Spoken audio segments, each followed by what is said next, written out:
They called us the worst, the filth of the stars, a virus on the galactic body. They said we were unpredictable, savage, reckless. The high councils of the Zaran Collective voted unanimously. Humans were to be quarantined from the rest of intelligent life. But what they never understood was this: we didn't start off the worst. We were made this way, shaped by pain, molded by war, refined by loss, and tempered by fire. When the Galactic Federation discovered Earth, they thought they'd found another primitive world to uplift. A kind gesture, a scientific curiosity, a favor to the cosmos. But the first contact team never made it back. Not because we were hostile, not because we were monsters, but because they underestimated just how fragile their assumptions were. They came speaking peace, but spoke from floating thrones of superiority. They called us children. They told us to obey, to be civilized, and then they saw our history. They saw Hiroshima. They saw the trenches of Verdun. They watched documentaries of the Holocaust and thought they were fiction. They learned of how we weaponized atoms, viruses, space itself, before we even touched the stars. Their scientists panicked. Their philosophers wept. Their military strategists begged for containment, because they finally understood. We were not evolved for harmony. We were evolved for survival. A world that burned us, drowned us, starved us, and we thrived in it. We turned every extinction level event into a stepping stone. We made gods bleed and called it Tuesday. The Federation tried to isolate us. They said humanity was too dangerous, too emotional, too volatile. And they were right. But what they forgot, what they failed to see, was that every empire in the stars was built on order and comfort. And humans, we were built for chaos. They feared our rage, but they should have feared our unity.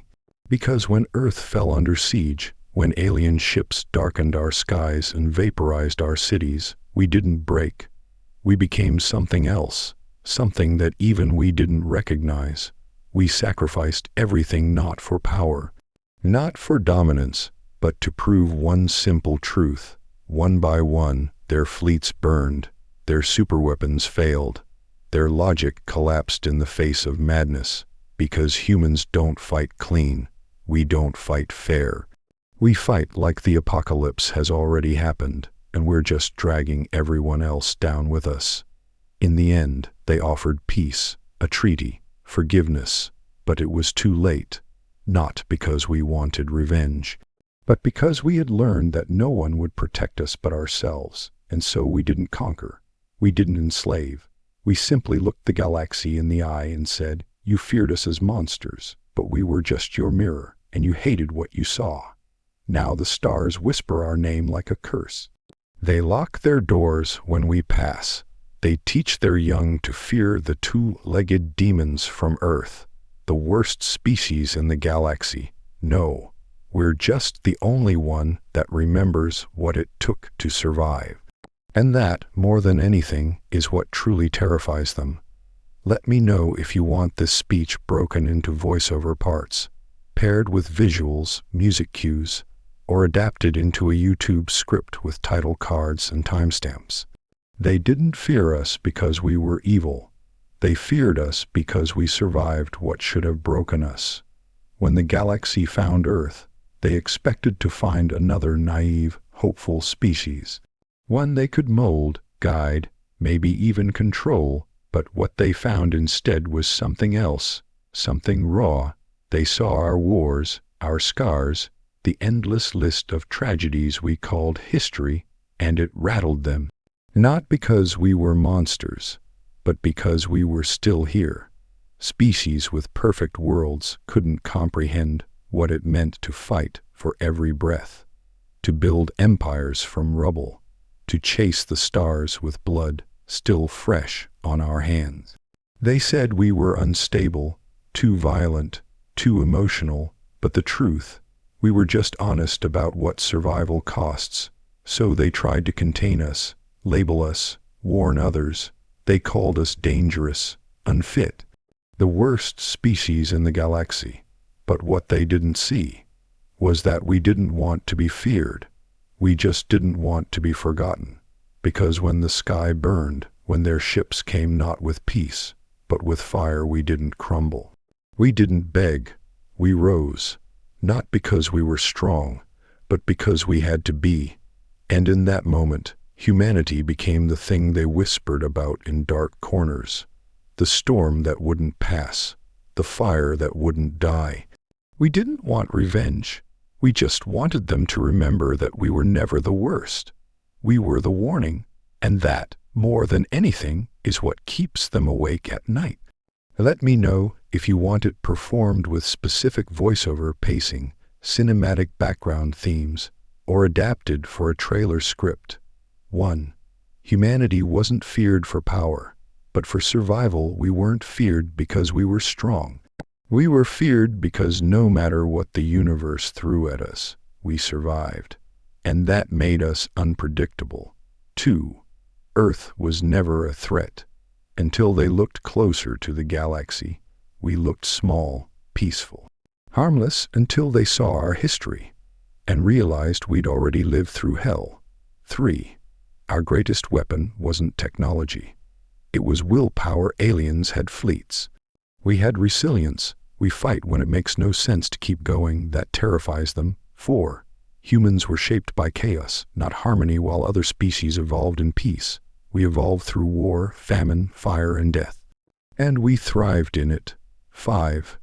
The Galactic Federation tried to label us as broken. They called us violent, emotional, unstable. But in truth, they just couldn't define us with their clean, logical rules. 6. First contact was their first mistake. They came to guide us. They left shattered because they couldn't handle what they found. 7. When the stars burned, humanity rose. When alien ships turned our skies red, we didn't fall apart. We became something unstoppable. 8. We didn't seek conquest. We demanded to be remembered. We didn't want their planets. We wanted them to know we will never be forgotten. 9. The worst species, no. We were their mirror. They feared us not because we were different, but because we reflected everything they buried deep inside. 10. Humanity is not the end.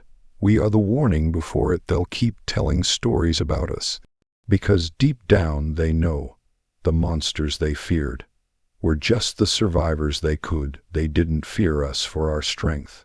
Not really. Strength is common in the galaxy.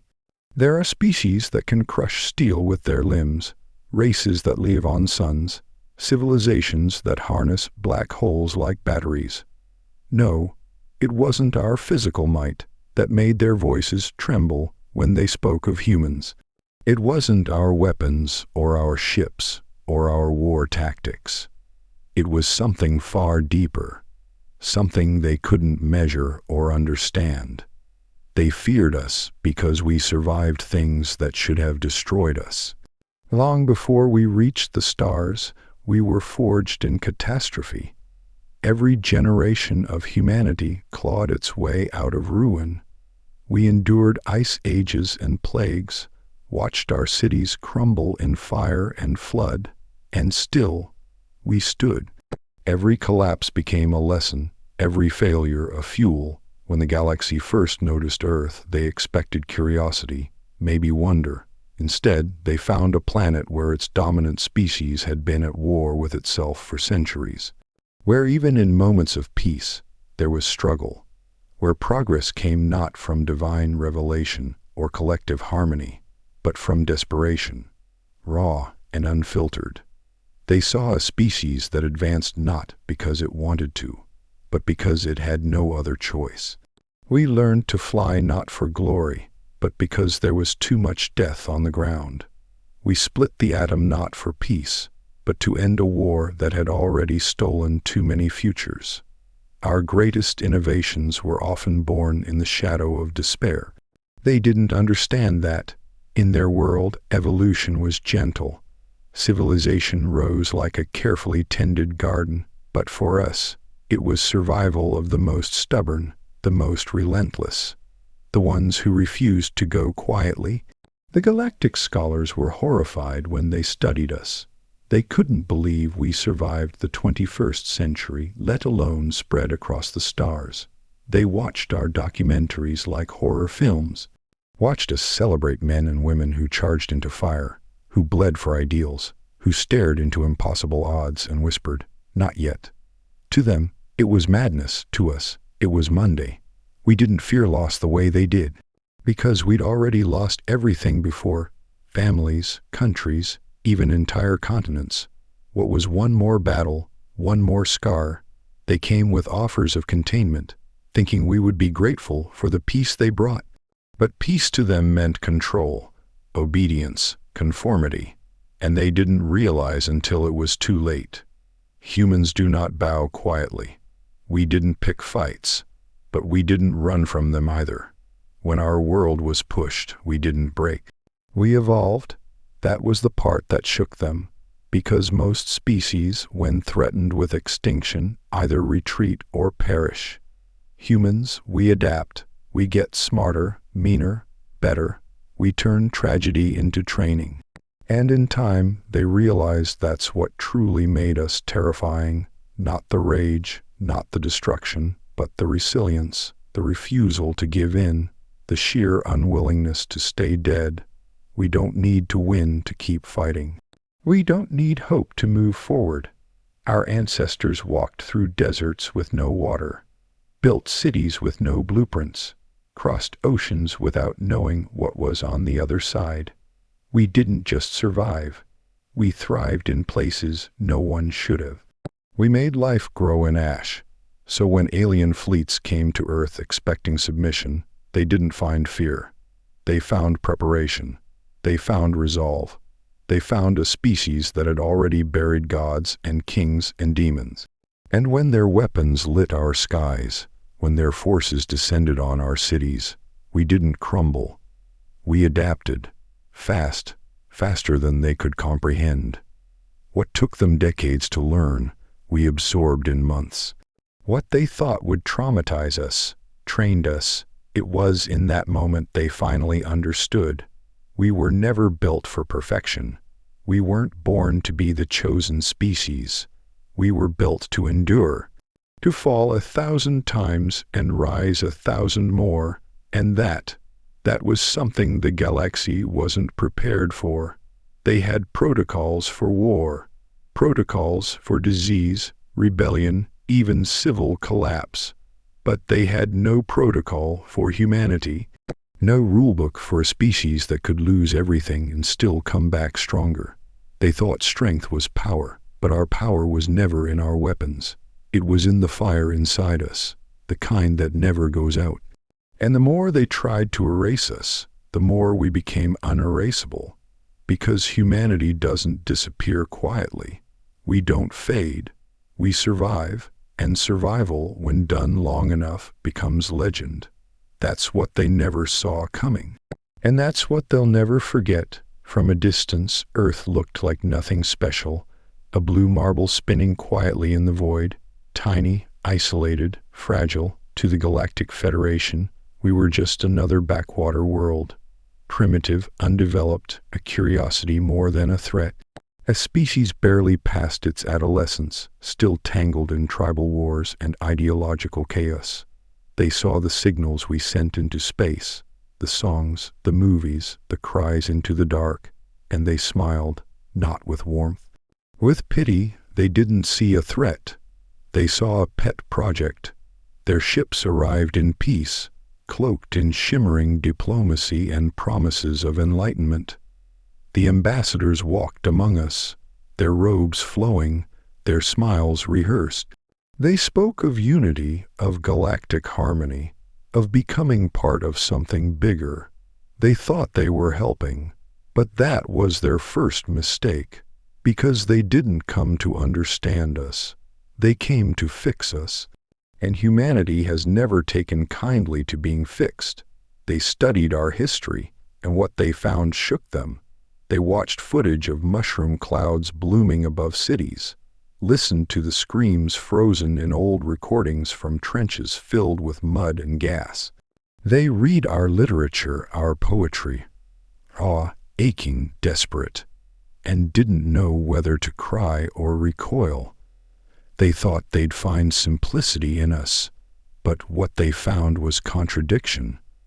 Kindness born beside cruelty, hope sprouting in the ruins of horror, empires built on blood, and compassion that endured through centuries of betrayal. The more they looked, the more confused they became. How could a species so broken, so self-destructive, still be standing? They saw a world that had torn itself apart again and again, and yet, somehow, we were still here, still singing, still dreaming, still fighting to build something better. They tried to catalog us, but every time they thought they understood, humanity changed. We are not static, we are not predictable.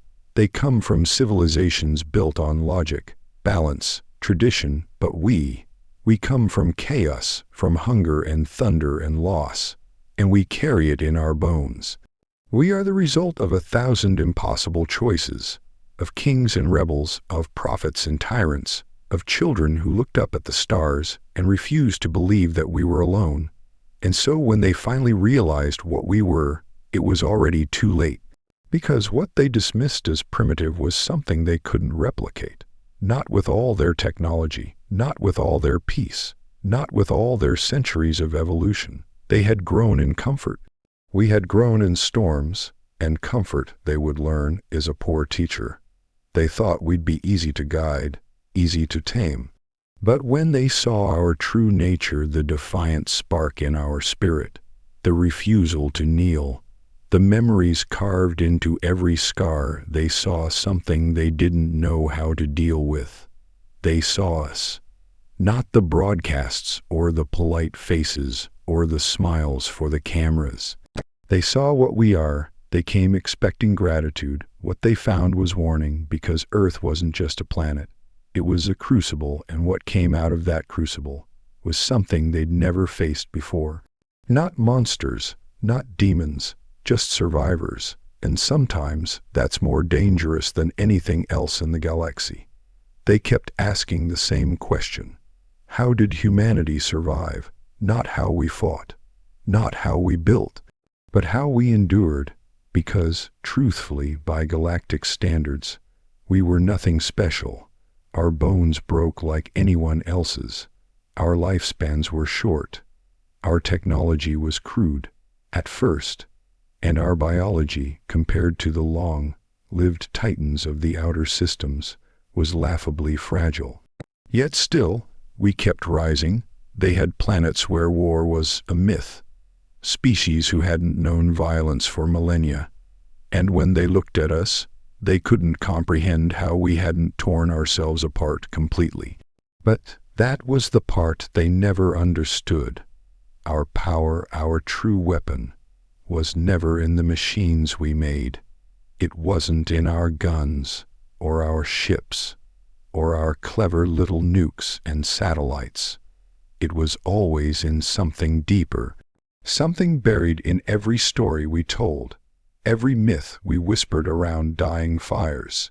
It was will, pure, relentless human will, the kind of will that keeps crawling even when the body is broken, the kind that keeps moving forward, even when there's no light ahead, the kind of will that whispers, one more step, when everything in the universe says to lay down and die. See, you can strip a human of everything, home, hope, even future, and we'll still find a reason to stand up. We'll still find a reason to fight back. It's not about victory. It never was. We don't always win. God knows we've lost more than we care to count, but we keep going. That's the part that unsettled them. The Federation studied conflict like a virus. They assumed eventually it burns out, but with humans, it evolved. Every tragedy, every war, every betrayal, they thought it would break us, but it just made us harder to kill. Because we don't need clean answers to keep moving. We don't need perfect plans. We improvise, we endure, we outlast. Other species need purpose to act. We create purpose out of chaos. We build meaning from the ashes. They sent us warnings, thinking we'd be afraid. They launched threats into our orbit, thinking we'd retreat. They showed us weapons meant to humble us, and we stared into the fire and stepped forward. Not because we're fearless, but because we're stubborn. You can't intimidate a species that's already stared down extinction 100 times. They thought they were dealing with a species that cared about odds. But humans never cared about odds. We cared about refusing to quit. They couldn't understand how we fought without hope, how we stood without heroes, how we bled and kept singing, and the moment they realized that, the moment they understood that they were facing a species that didn't know when to stop, that's when the fear truly set in. Because our will isn't written in laws. It's not handed down by councils. It's not conditional. It's born from the dark, from cold nights, from loss, from every time we've been knocked down and told to stay down and chose instead to rise. And that kind of power, that kind of fire, you can't measure it. You can't predict it, and you sure as hell can't stop it. So they built their walls, whispered their warnings, called us dangerous, and maybe we are. But not because of the weapons we hold, because of the storm we carry inside. And that storm doesn't go out, not ever. They couldn't grasp it, not at first. How could something intelligent, something sentient, come from so much pain? The other species, the ones who judged us, came from peace, from balance, from carefully cultivated planets where danger was rare, where survival was simple, where their greatest fears were political inconvenience or mild planetary drift. They evolved in worlds that nurtured them. But Earth was never kind. It wasn't made to nurture. It was made to test. A planet of storms and fire, of shifting tectonics and extinction-level events. A world where survival wasn't a birthright. It was a battle. We didn't grow in harmony. We were forged in chaos. From our first breath we were prey. We learned to hunt with stones, bleed in the snow, bury our dead, and keep walking. Every story we told around the fire was born from struggle. Every step forward was clawed from the jaws of despair. And the galaxy looked at that and said, How did this species make it? They didn't realize that Earth didn't just give us challenges. It gave us meaning. Because only in chaos did we learn what mattered. Only in darkness did we learn to create light. We didn't evolve to fit into a world. We evolved to reshape it, to defy it, to conquer it, not with cruelty, but with grit. And when war came, when alien fleets rose above our skies, they thought we'd collapse like so many others had before. They thought our chaos would consume us, that we'd tear each other apart. But they didn't understand that chaos was never our weakness. It was our mother, our mentor, our crucible. We didn't panic when the world ended, because we'd seen it end before. We'd lived through it, in pandemics, in genocides, in famines, in world wars, and every single time we rebuilt. You see, in chaos, others freeze. They wait for order to return. But humans, we move in chaos. We make decisions in the screaming silence between bombs. We create hope from rubble and pain. And we never, ever wait to be saved. That's why they were afraid, because they were born into comfort. And comfort makes you soft. It makes you slow. It teaches you that peace is normal and peace will last. But we never had that illusion. We always knew that everything could fall apart, that everything could be taken. So we learned to live like it already had, and to love anyway. That's the part they never saw coming. They thought we were rage, that our chaos made us reckless. But inside that storm was something they couldn't name. It was love, fierce, wild, love for each other, for our home, for a future we knew we might never see, but fought for anyway. And that love, born from chaos, made us invincible.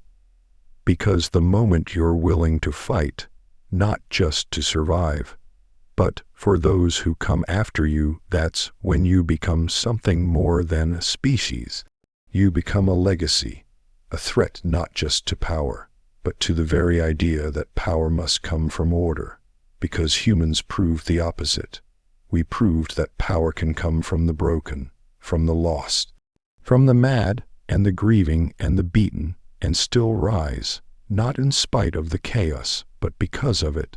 That's what made us terrifying, not the scars we wore, but the fact that we never waited for them to heal before stepping back into the fire. And so, when they looked down on us from their thrones in the stars, they saw a species shaped by storms, and finally understood you don't survive Earth by being peaceful. You survive by becoming the storm itself. They came with smiles, with soft words and measured voices. They came with translators and treaties and universal codes, believing they had everything figured out. In their world, there were categories, classifications, boxes to place every species in, by temperament, by intelligence, by behavioral probability.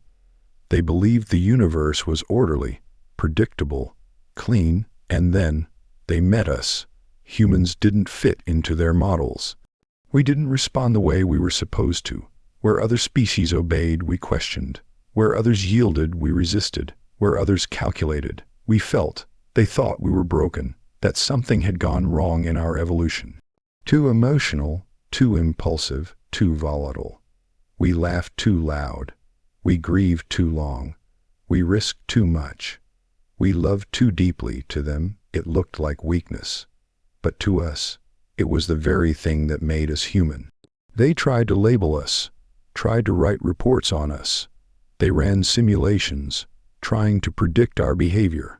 But every scenario fell apart the moment we chose the irrational path. Because humans don't always act in their best interest. Sometimes we choose pain just to prove we're free. They couldn't process that.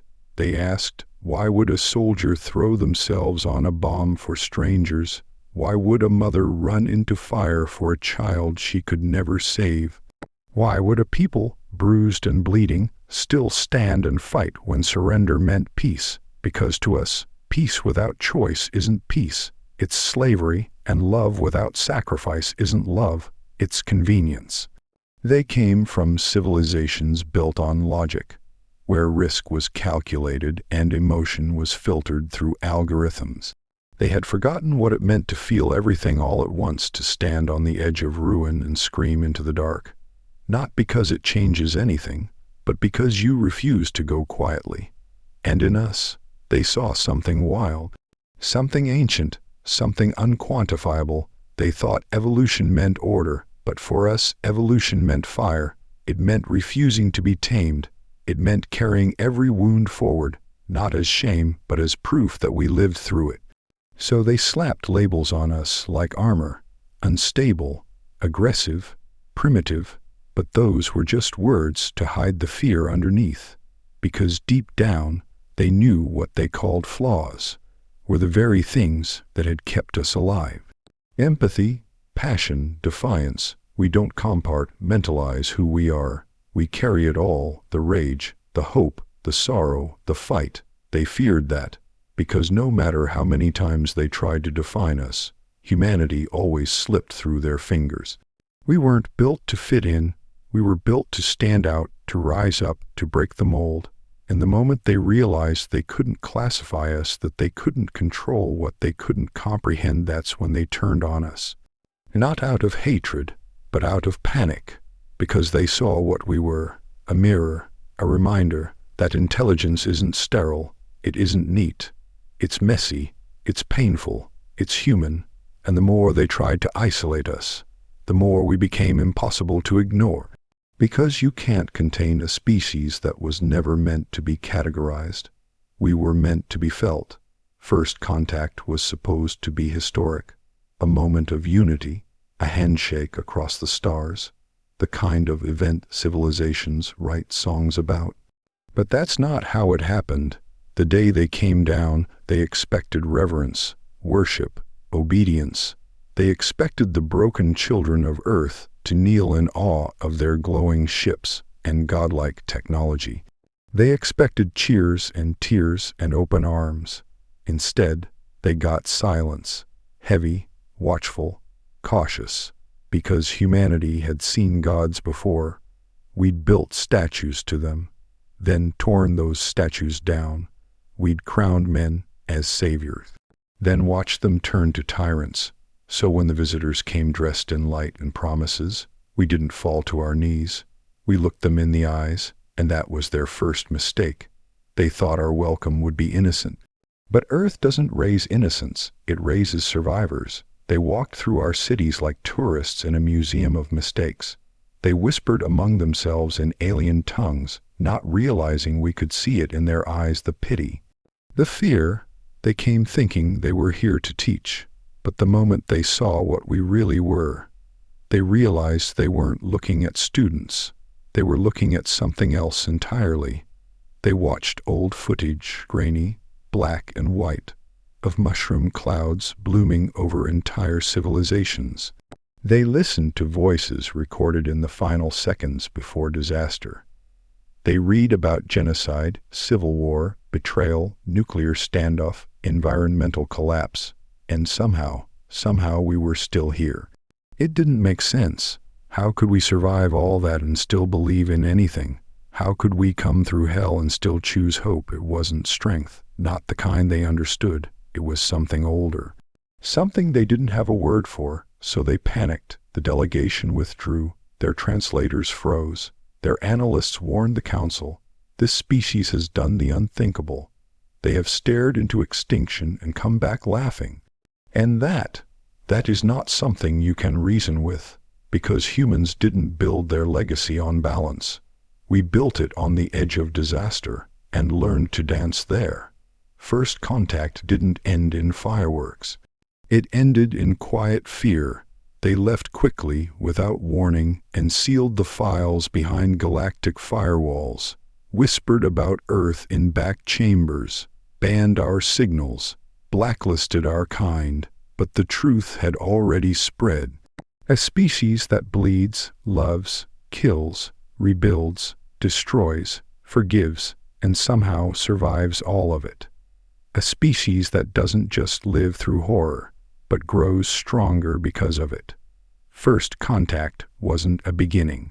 It was a warning, a silent ripple across the stars that said, "Do not provoke the humans, do not push them, do not underestimate them, because once they rise, once they unite, once they believe the world has turned against them, they do not stop." The sky turned red before they arrived, not from sunsets, not from storms, but from the glow of alien warships descending like omens, too many to count, casting shadows across continents. They thought this was the end.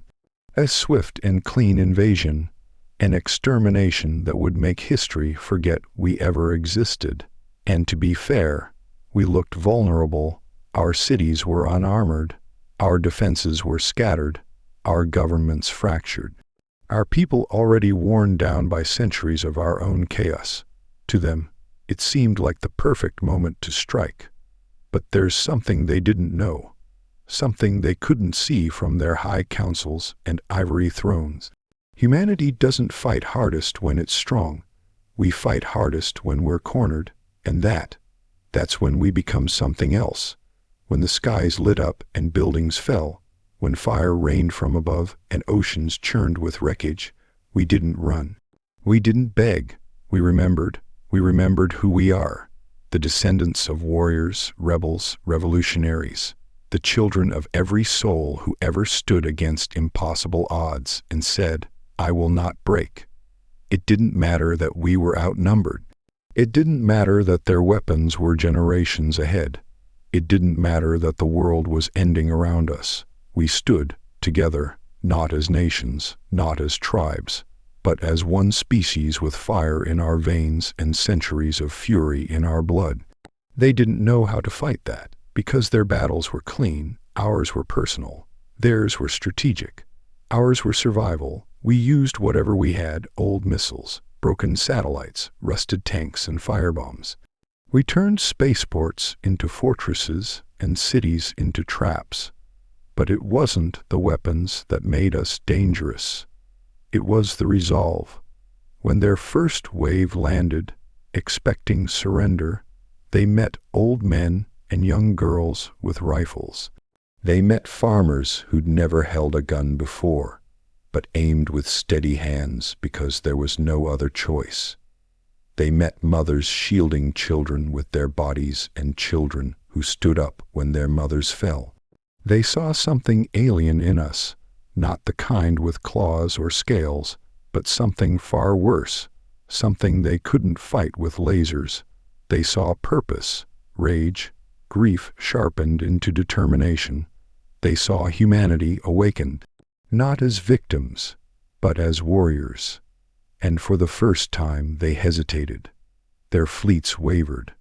Their plans unraveled, because they realized this wasn't a war they could win in days. This was going to be a war of attrition. And no one outlasts a human with nothing left to lose. We didn't fight for power. We didn't fight for territory. We fought because Earth was ours, because we had bled on every inch of it, because every hill, every ruin, every shattered building meant something to someone who refused to let it go. They thought they'd crush us in hours. Instead, they watched their ships fall one by one, burning in the same skies they came to conquer. Because the truth is, we don't need hope to fight. We don't need perfect plans. We only need a reason. And when they gave us that reason, when they brought their war to our home, they created the one thing the galaxy never wanted to face, a united humanity. And once we rose, once we stood together beneath burning skies, we didn't stop. Because the world may have been ending, but we were just beginning.